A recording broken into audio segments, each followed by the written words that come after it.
Há algum tempo atrás eu publiquei um vídeo falando sobre uma descoberta no templo de Amenhotep III, onde acharam o nome de Deus, o tetragrama, e eu decidi falar um pouquinho mais sobre isso de uma maneira bem simples, para que o leigo possa ouvir e entender.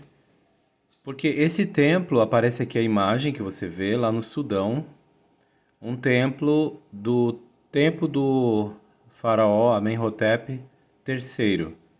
Então, nesse templo, eles encontraram uma escrita em hieróglifos. Inclusive, você vê o desenho da escrita. Deixa eu ver se eu consigo mostrar para você aqui o desenho da escrita. Tá aqui. Aqui você vê umas escritas no templo e em forma de hieróglifos. As escritas estão nesse desenho aqui e aparecem o que eu posso mostrar para você aqui, olha. O tetragrama, o que seria o nome de Deus em hieróglifos egípcios, aparece nessas quatro letras aqui. Uma, duas, três, quatro. Acaba sendo também tetragrama, quatro letras, né? Ou seria a representação de quatro letras. Aqui representando uma primeira letra, o Yud, o Y, né? O Y. Mas como que eu sei disso? Então eu vou mostrar para você que o que eu estou falando aqui, olha, tem base. Aqui, se você for nas páginas da internet que mostra, por exemplo, os antigos escritos hieróglifos, você vê aqui que esse tem um som de Y, tá vendo? Ou J. É o chamado Yud, ou Y. É o Yud, no caso, egípcio. Percebeu? Ó, called, chamado Yud, ou Y. Então, voltando aqui, você tem a primeira letra do nome de Deus, I, né? Depois, agora vem esse outro símbolo aqui. O que que ele representa? Não é difícil de você saber, né? Por exemplo, deixa eu ver se eu separo aqui direitinho para você ver as letras que eu coloquei aqui na lista dos hieróglifos egípcios. Aparece essa letra. Pronto, tá aqui. Vamos então memorizar. O Yud é I. Aí depois aparece essa letra aqui que é uma letra semelhante ao H, né? Pode ser Ro ou Ru. É um som aspirado, tá? Vamos supor que seja só um som de H. Mas pode ser pronunciado Ru ou Ro. De qualquer forma, vamos colocar que não tenha som de vogal, mas seja só um H. Ir, né? Tá bem? Então aqui você vê as letras que aparecem nesse desenho aqui. Só que elas foram colocadas em uma ordem para você entender melhor. Então I, H, né? Agora aqui seria um VH? Ou seria o quê? Como que seria? Então um laço. Esse aqui é chamado laço, tá? Qual é a representação desse laço? E esse desenho aqui desse abutre, né? Ou vulture. O que que seria esse vulture, ou esse abutre, essa ave? Vamos ver então. Não é difícil de ver, gente, olha.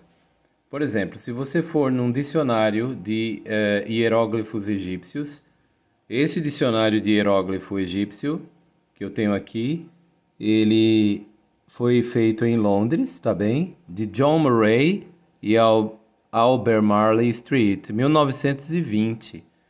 Esse dicionário de hieróglifos egípcios é bem antigo, né? Procurando direitinho onde tem o laço e a vulture, que aparece aqui. Deixa eu ampliar só um pouquinho para você ver melhor. Vou colocar mais perto aqui a câmera. Tá vendo aqui, ó, o laço e a vulture, a ave, dá um som de uá. Uá, uá, tá vendo? Então, agora será que bate com a explicação moderna? Veja bem, aqui você vê o laço, né?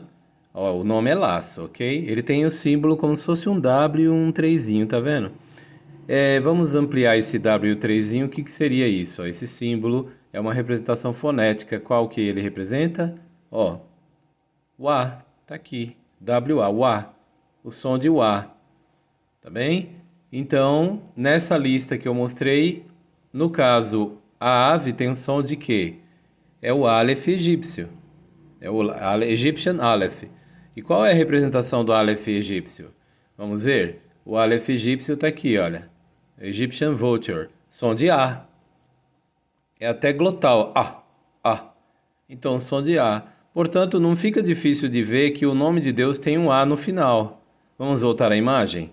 Olha, o tetragrama tem um A no final. Olha, A. Eu estou tirando das representações do próprio site, onde tem aqui os símbolos das letras egípcias. A ave é um som de A. Olha, moderno é um som de A, né? E antigo também é um som de A. Você vai ver isso na literatura, inclusive nesse dicionário você viu agorinha, um dicionário antigo. O A, que é o laço mais o Aleph, por bem. Então fica claro aqui o seguinte, que nós temos Yehoah, Yehoah. Então o nome de Deus era pronunciado pelos egípcios algo como Yehoah. Então isso aparece no templo em Soleb, tá? E esse templo é antiquíssimo, gente. Essa descoberta, ela é muito antiga. Inclusive eu separei aqui um artigo que fala sobre essa descoberta. Deixa eu ver se eu coloquei aqui fácil ele. Parece que eu acabei fechando. Mas ele data como sendo de 1300 ou mais, 1400 anos antes de Cristo. É muito antigo. Olha aqui, de 1370 antes de Cristo, a nossa era comum, né? O nome de Deus aparece ali e evidentemente para se ler Yehová, Yehová, Yehová.